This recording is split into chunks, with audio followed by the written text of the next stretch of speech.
Hello बच्चों, तो आज हम कक्षा 9 के भौतिक विज्ञान विषय के इस चैप्टर ध्वनि यानी कि साउंड के पार्ट 8 वीडियो को शुरू कर रहे हैं।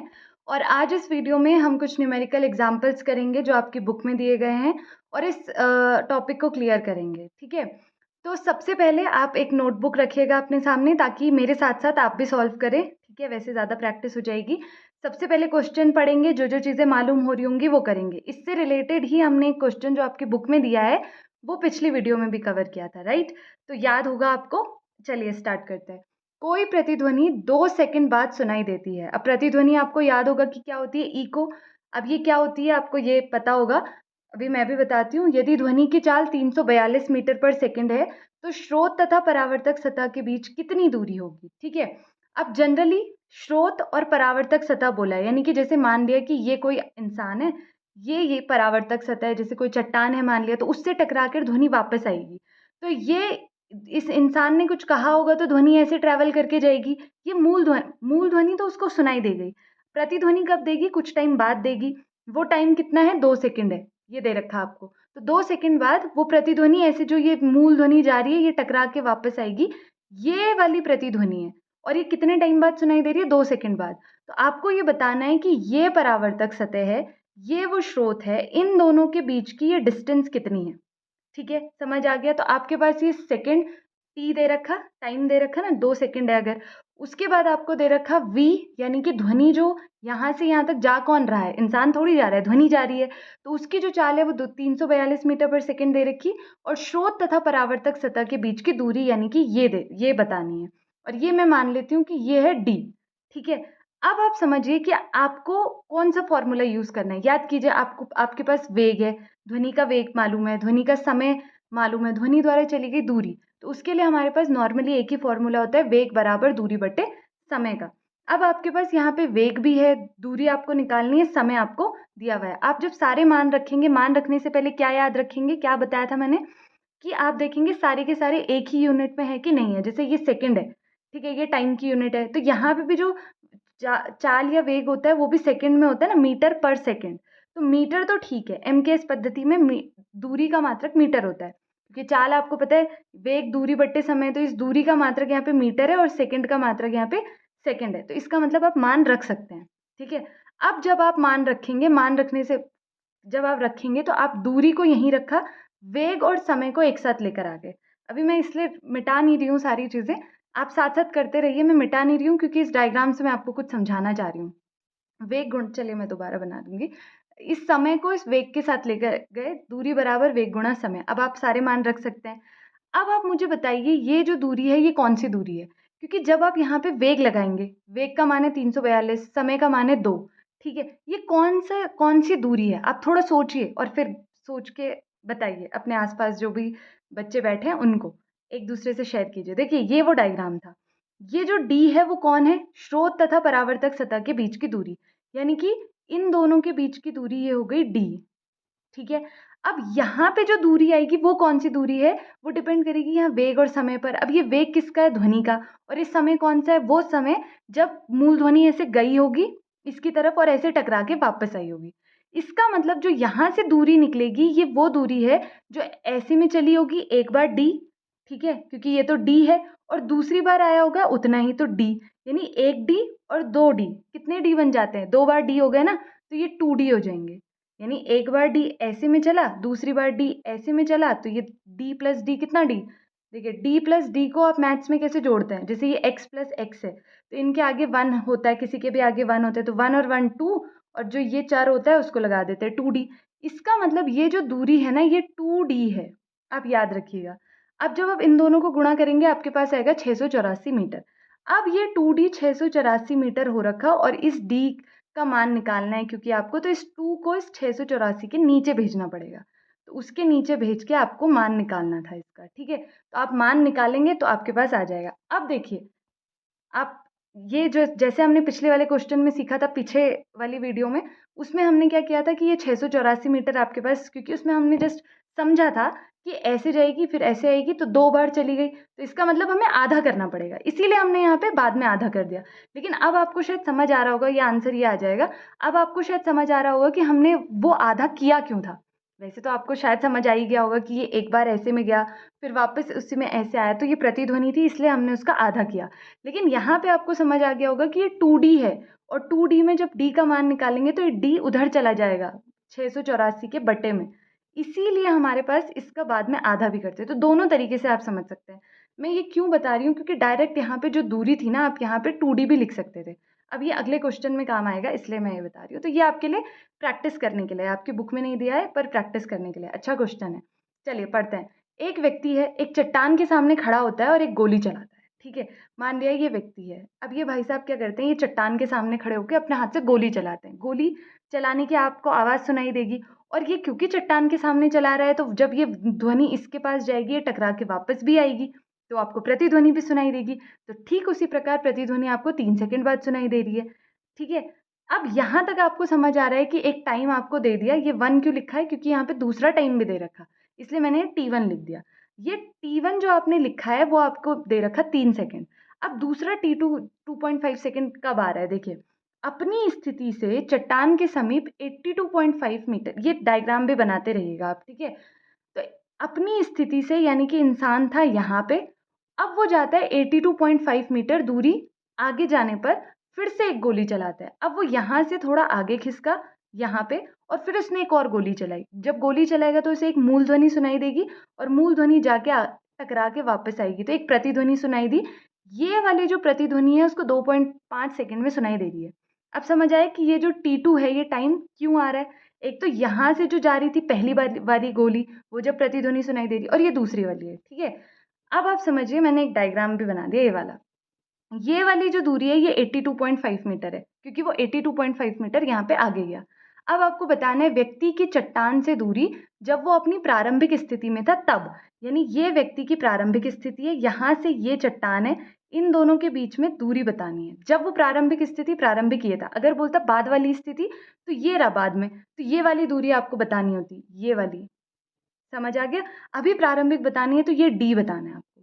ठीक है, अब आप मुझे बताइए, आपके पास समय दे रखा, अब आपके पास वेग तो दिया नहीं है, तो अब कोई बात नहीं क्योंकि वेग बराबर दूरी बटे समय ही आपको लगाना है। देखिए जब भी आप हमेशा एक चीज़ याद रखिएगा, ऐसे दो चीज़ें आपको दे रखी होती हैं तो इनसे दो समय एक जैसी चीज़ें, जैसे ये भी समय है वो भी समय है, तो तब हमारे पास दो समीकरणें बनती हैं, हमेशा याद रखिएगा। ठीक है, तो वेग बराबर होता है दूरी बट्टे समय। क्या होता है, वेग बराबर दूरी बट्टे समय।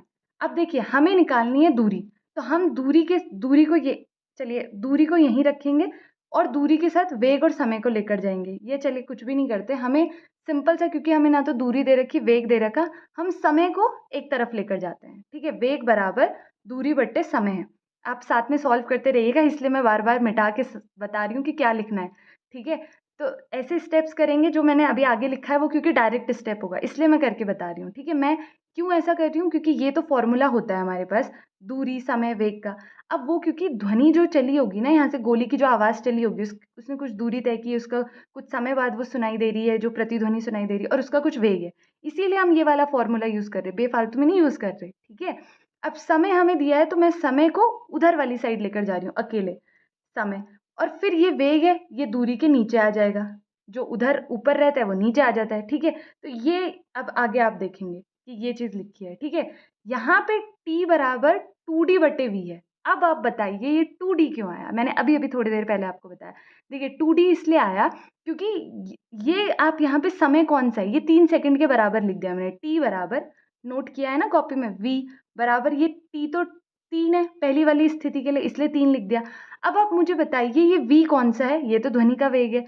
ये 3 है क्या, ये 3 वो है जब सबसे पहले वो गोली चलाता है और फिर वो वापस आती है। तो अब आपको बताइए मुझे, ये जो दूरी है ये एक बार d हो गया और ये दूसरी वाली d दूसरी बार d, तो ये d प्लस d क्या हो जाएगा 2d। इसीलिए मैंने पहले ही दूरी की जगह 2d लिख दिया ताकि मुझे बाद में आधा ना करना पड़े। ठीक है, आगे बात समझ, हाँ याद रखेंगे। ठीक है, अब ऐसे ही इसके लिए भी हम इस समीकरण को लिख देते हैं। देखिए वो हम कैसे लिखेंगे, यहाँ पे अब ध्यान दीजिए, ये दूरी लिखनी है तो 2 तो लिखेंगे क्योंकि वो दो, यहाँ से भी जब वो दूसरी स्थिति में गया, एक बार ऐसे चलेगा एक बार ऐसे चलेगा, तो 2 तो लिखेंगे।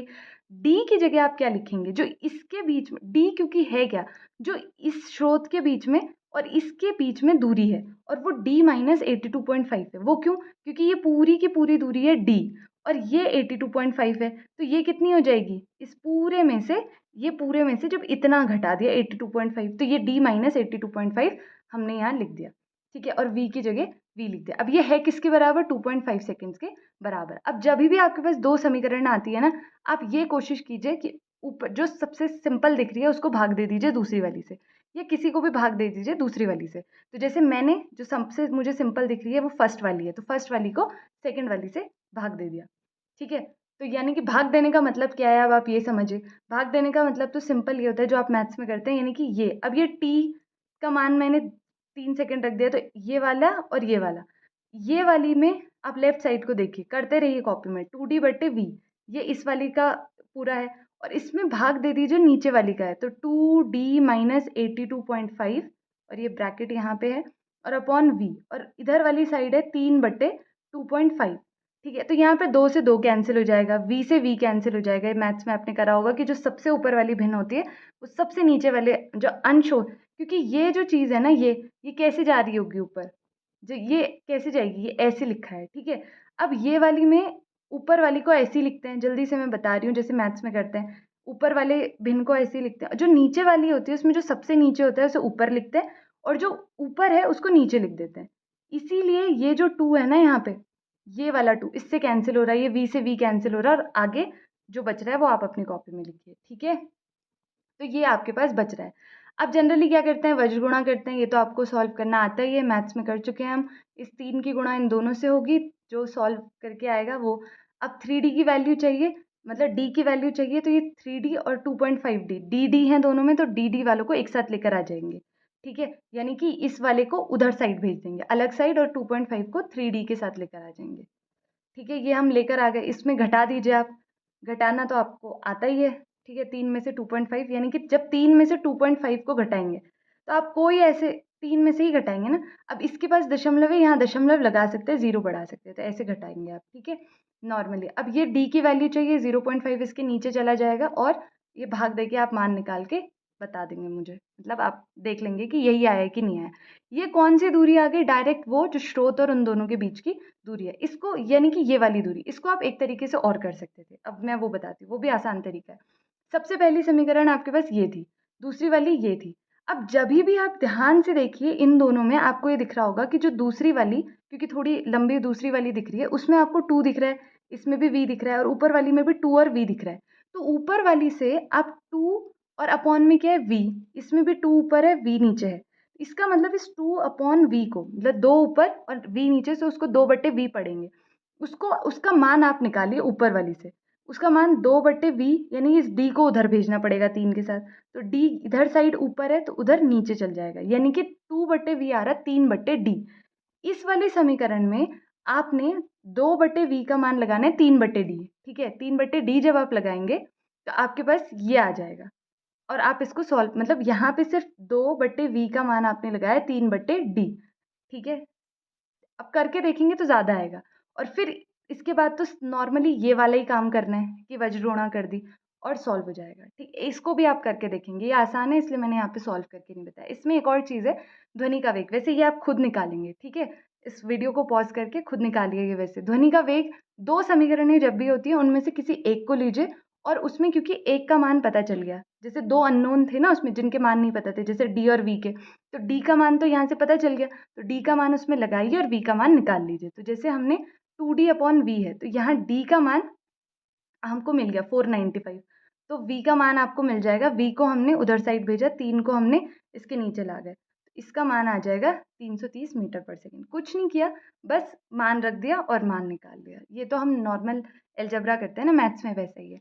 नेक्स्ट टॉपिक, जो अब टॉपिक हम पढ़ेंगे वो है ध्वनि के बहुल परावर्तन के उपयोग, uses of multiple reflection of sound. अभी हमने बहुत ज़्यादा ये पढ़ लिया ध्वनि का परावर्तन, ठीक है। ध्वनि के परावर्तन पे बेस्ड हमने क्या क्या पढ़ लिया, प्रतिध्वनि पढ़ लिया हमने, अनुरणन पढ़ लिया, रिवर्बरेशन, तो ये सब पढ़ लिया। अब ये जो परावर्तन अगर बहुत ज़्यादा बार होता है ना, वो बहुत मतलब जगह पर यूज़ भी होता है, जब ये बहुत ज़्यादा बार परावर्तन होता है। तो इस टॉपिक का मतलब ये है कि जब कहीं पर ध्वनि बहुत बार परावर्तित हो रही होती है तो उसके यूजेस क्या हैं, ठीक है? जैसे हमने एक तो देखा था कि अनुरणन में देखो आप ध्वनि बार-बार जब मतलब ध्वनि जब बहुत ज़्यादा रह जाती है तो वो अवांछनीय भी होती है, अच्छा नहीं होता, तो उसके लिए भी हम बहुत सारे उपाय करते थे। लेकिन ये जब बहुत बार परावर्तित होती है तो यूज़ भी होती है कहीं-कहीं, ठीक है? अब देखना कहाँ-कहाँ यूज़ होती है।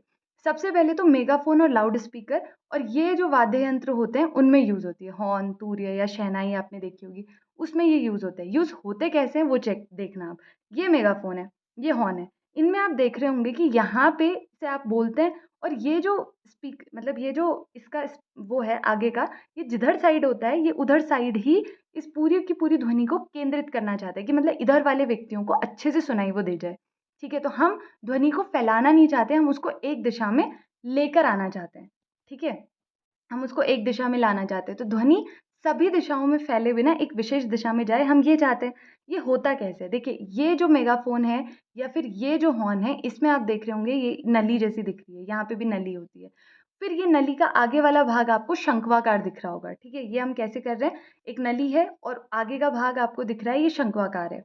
अब यहाँ पे जब आप बोलते हैं ना, तो वो बार-बार उस नली में और यहाँ पे भी जब आप इसको ऐसे पिचकाते हैं, तो आप जो आवाज़ सुनते हैं, बार-बार वो ध्वनि ऐसे-ऐसे परावर्तित होती है। मतलब जैसे अगर ये नली है, मैं बड़ा बना रही हूँ ताकि आपको समझ आ जाए। तो आपने कुछ बोला, जो ध्वनि आगे जाने के बजाय ऐसे ऊपर नीचे टकराती रहती है और फिर वो इस डायरेक्शन में जाती है। ज़्यादा वो बढ़ जाती है और फिर एक विशेष दिशा में वो जा पाती है, जो हम चाहते भी हैं, जो हमारा पर्पस है इसको करने का।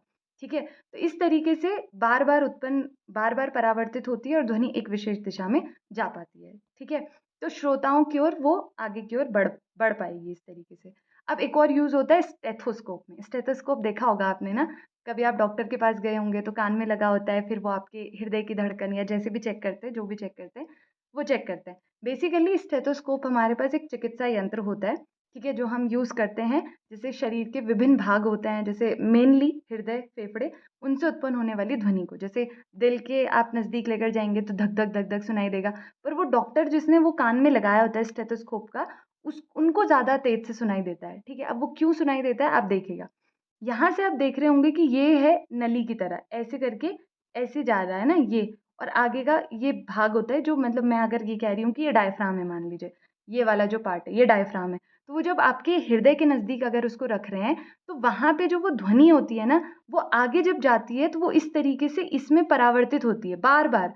जैसे ये अगर वो है, तो ये ऐसे बार-बार परावर्तित होती है। देखिए यहाँ पे दिखाया भी गया है, ये यहाँ से आ रही है, फिर यहाँ से आ रही है और फिर इस वाली दीवार से टकरा-टकरा के जब डॉक्टर के कानों पे जाती है, तो ज़्यादा तीव्र, ज़्यादा आवाज़ आपको मतलब डॉक्टर को सुनाई देती है। मतलब ज़्यादा तीव्र वो हो जाती है, लाउड वो हो जाती है, ठीक है? और एक विशेष दिशा में तो वो जा ही रही है, मतलब उनके कानों तक। तो बार-बार परावर्तन के कारण ये हो रहा है। तो ये हमने उसके उपयोग ही देख रहे हैं कि बार-बार परावर्तन कहाँ-कहाँ पर यूज़ होता है। कॉन्सर्ट हॉल होते हैं, बड़े-बड़े सम्मेलन कक्ष होते हैं, सिनेमा हॉल, उनकी छतों को हम वक्राकार बनाते हैं। देखिए, बड़े-बड़े कॉन्सर्ट हॉल होते हैं, वहाँ पे बहुत सारी भारी मात्रा में ऑडियंस आती है। अब वो भारी मात्रा में ऑडियंस को सबको सुनाई देना चाहिए ना, कि अगर मान लिया कोई स्टेज पर खड़े होकर कुछ बोल रहा है, तो वो सबको अच्छे से सुनाई देना चाहिए। तो उसके लिए जो छतें होती हैं ना, उस सम्मेलन कक्ष की या जो भी, वो वक्राकार बनाई जाती हैं, यानी कि ऊपर से कर्व्ड होती हैं, ठीक है? कर्व्ड क्यों होती है? ताकि सभी भागों तक वो पहुँच पाए, जो वो आवाज़ है, जो ध्वनि है, सभी भागों तक पहुँच पाए। जैसे इस तरीके से वक्राकार होती है। अब यहाँ पे जैसे ही कुछ बज रहा है या कोई है यहाँ पे, तो यहाँ से ध्वनि इस पे जाए। ये जो वक्राकार है ना, ये ऊपर का भाग है, कि ऐसे ऊपर जो छत होगी वो ऊपर ऊपर ही होगी ना, तो वक्राकार ऐसे, ऐसे नहीं कि सामने होगी, सामने भी जो छत होगी, पर जो ऊपर भी है, ऐसे जा रही है, इस तरीके से जा रही है और फिर ऐसे सभी सभी भागों तक ऐसे जा पा रही है। यहाँ पे बैठे वाले सब पे। अगर मान लीजिए ये वक्राकार नहीं होती, समतल होती, तो ये सिर्फ़ आगे वालों तक पहुँच पाती और बार-बार एक ही डायरेक्शन में होती तो हो सकता था कि ये प्रतिध्वनि बहुत ज़्यादा उत्पन्न करती। ब आवाज़ सिर्फ़ गूंजती और बहुत ज़्यादा अवांछनीय हो जाती, मतलब आपको अच्छा नहीं लगता क्योंकि नॉर्मल सी बात है कि कॉन्सर्ट हॉल है, सम्मेलन कक्ष है, वहाँ पे आवाज़ अच्छे से ढंग से सुनाई देनी चाहिए। ठीक है? तो ऐसा नहीं हो पाता। तो नॉर्मली एक चीज़ ये है कि हॉल के सभी भागों तक अच्छे से पहुँचाने के लिए और दूसरा मतलब सभी लोगों तक पहुँचाने के लिए, इतने सारे लोग हैं तो सब तक पहुँचाने के लिए और दूसरा एक और रीज़न आप समझ सकते हैं कि प्रतिध्वनि बहुत ज़्यादा ना हो, इसके लिए भी, मतलब आवाज़ बहुत ज़्यादा वापस ना आए, ऐसे गूंजे ना, ठीक है? अब एक और चीज़ होती है, इसी के लिए एक ध्वनि पट होता है, ध्वनि पट होते हैं, उनका भी आप यूज़ करते हैं। जैसे मंच पर अगर खड़ा कोई इंसान बोल रहा है, तो यहाँ पे अगर वो है, तो उसके पीछे ऐसा वक्राकार सा बोर्ड लगा दिया जाता है, जिससे कि जब वो बोलता है ना, जो ध्वनि होती है, वो इस तरीके से उस पे जाती है और ऐसे परावर्तित होके आगे वालों पे चली जाती है। फिर ऐसे जा रही है, बहुत सारे भाग, क्योंकि अगर ये समतल होता, तो सिर्फ़ इधर जा रहा है, इधर जा रहा है, ऐसे में जा रहा है, लेकिन ये कर्व्ड है, तो ऐसे करके सब तक पहुँच पा रहा है, ऐसे। सब तक पहुँच पाएगा, ठीक है? इसीलिए कर्व्ड जो होता है वक्राकार उनको यूज़ करते हैं ताकि सब तक पूरे हॉल में सब तक वो पहुँच पाए। ध्यान रखिएगा किसी को कन्फ्यूज़न भी हो सकता है कि ये पीछे क्यों लगाया गया है, आगे लगाना चाहिए था। अगर ये आगे लगाते तो पीछे जाती ना ऐसे परावर्तित होके आवाज़ और पीछे जाती तो क्या होता? पीछे थोड़ी बैठा है श्रोता, श्रोता तो आगे बैठा है, ऑडियंस तो आगे बैठी है। इसीलिए ये ध्वनि पट ऐसे लगाते हैं, ध्वनि जब पीछे की तरफ जाती है तो वो आगे की ओर उसको भेज देती है। ध्वनि पीछे तो जाएगी ना इसलिए। तो ये आपकी बुक में क्वेश्चन भी है, इसको लिखने की प्रैक्टिस कीजिएगा आप, ठीक है? और ये एग्ज़ाम्पल आप ऐसे डायग्राम भी बना सकते हैं। अब इस वीडियो में आज हमने कुछ न्यूमेरिकल एग्ज़ाम्पल्स किए, ध्वनि के बहुल परावर्तन के उपयोग देखे, तो बहुत सारी अच्छी जगहों पर ये यूज़ होता है, जैसे मेगाफ़ोन लाउड स्पीकर में, स्टेथोस्कोप में, जो नॉर्मली चीज़ें हम देखते हैं, ठीक है?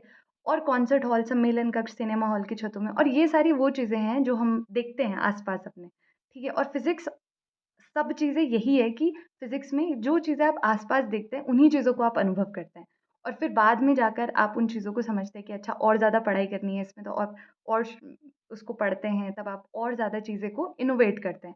पर नॉर्मली ये होता है कि जैसे आप 9th क्लास में, तो जनरली ये है कि आप इन चीज़ों को समझिए जो आपके आस-पास चल रहा है। ये चीज़ें आस-पास चलने वाली हैं, तो इन कॉन्सेप्ट्स को समझिए। फिर बाद में अगर आपको और पढ़ना होगा, तो आप ज़रूर पढ़ेंगे फ़िज़िक्स को। पर अभी जो पढ़ना है उसको अच्छे से कॉन्सेप्ट्स को समझिए कि आसपास को विजुअलाइज़ करते हुए समझिए, ठीक है? तो ये वक्राकार वाला हमने कॉन्सेप्ट पढ़ा।